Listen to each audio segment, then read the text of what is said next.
I'm going to show you something that's here. Put your hand here. Now, this is for if no, hold it. Oh, hold it. So this is for if you don't know, if you can't see or can't hear, and you want to know safe to cross the road. It gives you a little electric shock. No way. What? You don't believe me? No. What?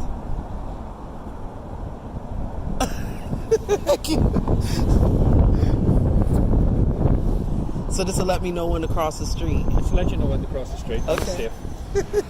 That's cool. Yeah, because she needs that. You need I all need the some help. shock. Yes. Well, it's just wrong.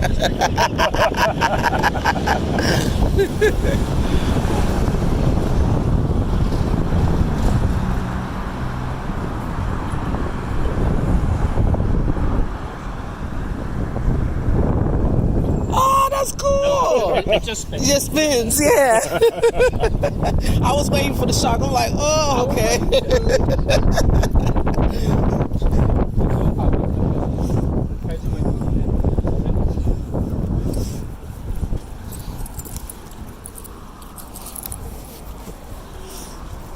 Hi.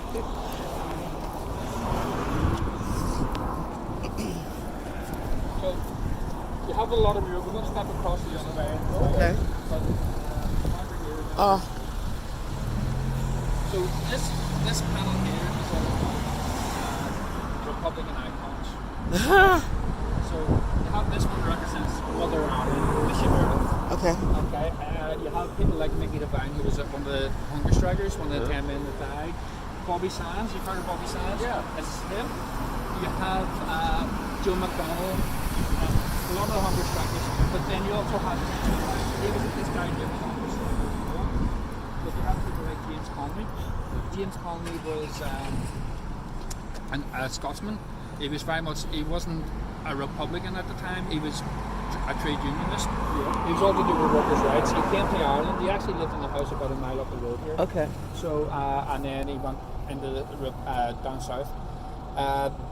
He became very much involved in the Republican movement, and he was in the GPO, the General Post Office in Dublin, when in 1916 the IRA were fighting out there.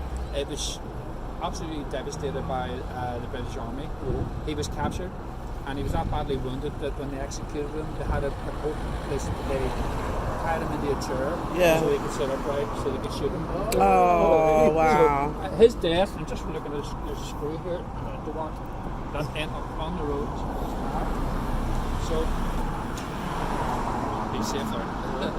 So, he was shot by the British in 1916. This lady here, Maura Drum. Maura Drum was vice president of Sinn Féin. Oh. Yeah. Oh, So, okay. I'm going to show you a picture of her in the car, and this is I'll explain to you what happened. So, in 1970, there was a lot of trouble in this area. The army had come in. Originally, the army was seen by the Catholics as being here to protect us. They were seen, we were being attacked by the Protestants. And now, don't get me wrong, there was both sides, but we were being attacked by the Protestants, and the army were giving cups of tea, and people were giving them biscuits, and all.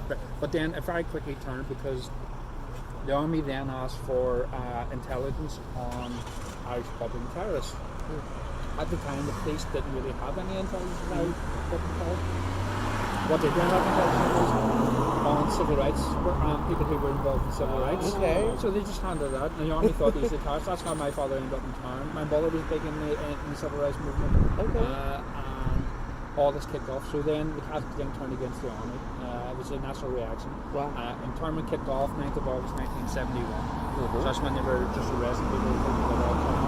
So they put martial law in this area. Okay. It's called the Falls Road Curfew. There's a little part of it up here I'm going to show you. So during the curfew, nobody was allowed to leave their home. There was 3 or 4 days of it, and Maura Drum organised a march with just women from Mansionstown down. So it wasn't men because they thought men started fighting the army. Right. So the women marched down and broke the curfew. Okay. And the curfew was lifted by the army. Maura Drum was in a few years later. She was in hospital after having an operation, and the UDF went in and shot her dead in her bed in the hospital. Oh my gosh. Maria Farrell. There was 3 people who they were called in ASU, National Service. That's the name the IRA used for units here on the nation. So she was in Gibraltar with Daniel McCann, Sean Savage. They were there. Now, I don't make excuses. The IRA, there's three sides of the story here. You have the largest or the bottoms, the Catholic sort of masses, and the government. And all three sides love to point the finger, go, you done this, and you Franklin. They were all murdering bastards. Right? Yeah. Murdering bastards at Pablo. And I don't make any bones about that. This lady here, in Gibraltar, the British Army had a ceremonial ban. Oh. Oh, do it. So the British Army had a ceremonial band that would march around every day in Gibraltar, and the tourists would flock to it. They were there to plant a bomb, a car bomb. They were working out the road and where they were going to plant a car bomb along the road of this band to kill the bandsmen. Okay. Now, this is the thing about the IRA.